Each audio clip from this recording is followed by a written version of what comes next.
ಅಂತ ಎದ್ದು ಬಿದ್ದು ಬರೆದು ಕೊರೆದು ಕತೆ ಗೀಚೋ ಗೋಜಿನಲ್ಲಿ ಸಿಟ್ಟಿಂಗಲ್ಲೇ ಜೀವನ ಕಳೆದು ಎಣ್ಣೆ ಖಾಲಿ ಕಬಾಬ್ ಖಾಲಿ ವ್ಯಥೆ ಕೇಳಿ ನಮ್ ಜೀವನ ಗೋಲಿ ಅಷ್ಟೇ. ಫೋಟೋ ತೆಗಿಯಕ್ ಟಿಪಿ ಬೇಕು, ಬೈಸ್ಕೊಳಕ್ಕೆ ಏಡಿ ಬೇಕು, ಎಲ್ಲರನ್ನು ಜೋಶಲ್ಲಿ ಗುಡ್ಡೆ ಹಾಕಿ ಕೂತರೂನು ಕಾಡುವಂಥ ಕಟ್ಟ ಕಡೆಯ ಪ್ರಶ್ನೆ, ನಿಮ್ಮನ್ನ ತಡೆದಿರುವವರು ಯಾರು?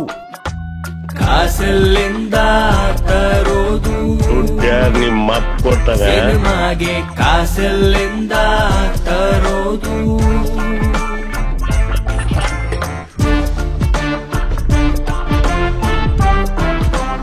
ಅಲ್ಲಲ್ಲಲ್ಲ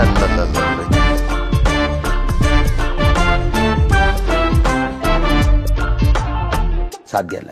ಯಾಕೆ ಆಗಲ್ಲ, ಏನಾಯ್ತು? ಆಗಲ್ಲ.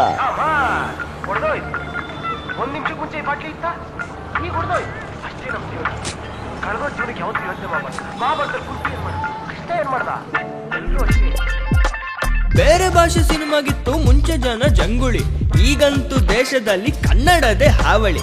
ಅಣ್ಣವರು, ವಿಷ್ಣು ಸಾರು, ಶಂಕರಣ್ಣ, ಅಂಬಿ ಸಾರು ಎಲ್ಲೇ ಇದ್ರು ಸ್ಟೆಪ್ ಹಾಕಿ ಕುಣಿಯೋ ಸೀನ್ ನಮ್ಮ ಮನ್ಸಲ್ಲಿ. ಕೋಟಿಗಳೇ ಕಮ್ಮಿ ಅನ್ಸ್ತು, ಪ್ಯಾನ್ ಇಂಡಿಯಾ ಜಾಸ್ತಿ ಆಯ್ತು. ನಮ್ಮಂತ ಉದಯಿಸೋ ಚಿತ್ರಶಿಲ್ಪಿಗಳಿಗೆ ಒಂದೊಂದು ರೂಪಾಯಿ ಕೂಡ ಕೋಟಿಯಷ್ಟೇ ಮುಖ್ಯವಾಯಿತು. ಆಯ್ತ್ರಿ, ಆಲ್ ರೈಟ್, ಮುಂದಕ್ಕೆ ಹೋಗೋಣ ಅನ್ನೋದಕ್ಕೆ ಇದ್ದ ಸಮಸ್ಯೆ ಇದೆ. ಇಲ್ಲೊಂದು ಸಮಸ್ಯೆ ಖಂಡಿತ ಇದೆ.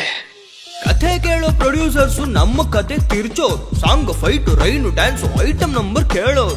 ಮುಂದುವರೆದ ಸಿನಿಮಾಗಳನ್ನ ಹಿಂದೆ ಕಳ್ಸೋ ಆಸೆ ಇಲ್ಲ, ನಮ್ಮತನವನ್ನು ಮರೆತು ಸಿನಿಮಾನೇ ಮಾಡ್ಬೇಕಿಲ್ಲ. ಇಂಥದ ಬೋಳಿ ಮಕ್ಕಳು ನಗ್ತಾ ಇದ್ದೀರಾ, ಶೂಟ್ ಮಾಡ್ಬೇಕಾ ಅಂತ ಇವ್ರ ಹತ್ರ ಎಲ್ಲ ಕಿರಿಕ್ ಮಾಡ್ಕೊಂಡ್ ಬಂದ್ಮೇಲೆ ನಾನು ಹೇಳ್ದೆ ಅಲ್ಲ ಆಗಲ್ಲ ಅಂತ. ಓಂ ಸಂಕಟ ಬಂದರೆ ವೆಂಕಟರಮಣ, ಕಾಸನ್ನು ಅರಸಿ ಜನರ ಹತ್ರ ಹೋಗೋಣ ಅಂತ ಐಡಿಯಾ ಬಂದ್ಮೇಲೆ ಶುರು ನಮ್ಮ ಪಯಣ. ಒಳ್ಳೇದ್ ಮಾಡ್ತದ ಜನ್ಮಕ್ಕೆ ಹೋಗೋ. ಅಭಿಮಾನಿ ದೇವರುಗಳು ಕೈಲಾದಷ್ಟು ನೀಡಿದರು, ಅದರಿಂದ ಶೂಟಿಂಗ್ ಆಯ್ತು, ಎಡಿಟ್ ಆಯ್ತು, ಡಬ್ಬಿಂಗ್ ಆಯ್ತು. ಇಂತಹ ಹಲವು ಸಂಗತಿಗಳ ನಡುವೆ ನಮ್ಮನ್ನು ಕಾಡುವಂತಹ ಕಷ್ಟ ಕಡೆಯ ಪ್ರಶ್ನೆ, ಯಾವಾಗ ರಿಲೀಸ್ ಮಾಡ್ತೀರಾ ಸಿನಿಮಾನ, ಯಾವಾಗ ರಿಲೀಸ್ ಮಾಡ್ತೀರಾ? ಎಲ್ಲೋ ಇವ್ಗೆ ಬೇಡ ಬಿಡಿದ್ರು, ಎಲ್ಲೋ ಗೊತ್ತಾಗ್ಲಿ.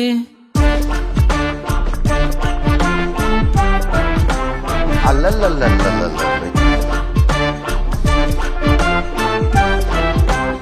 ಮತ್ತೆ ಭೇಟಿಯಾಗೋಣ. ನಮಸ್ಕಾರ.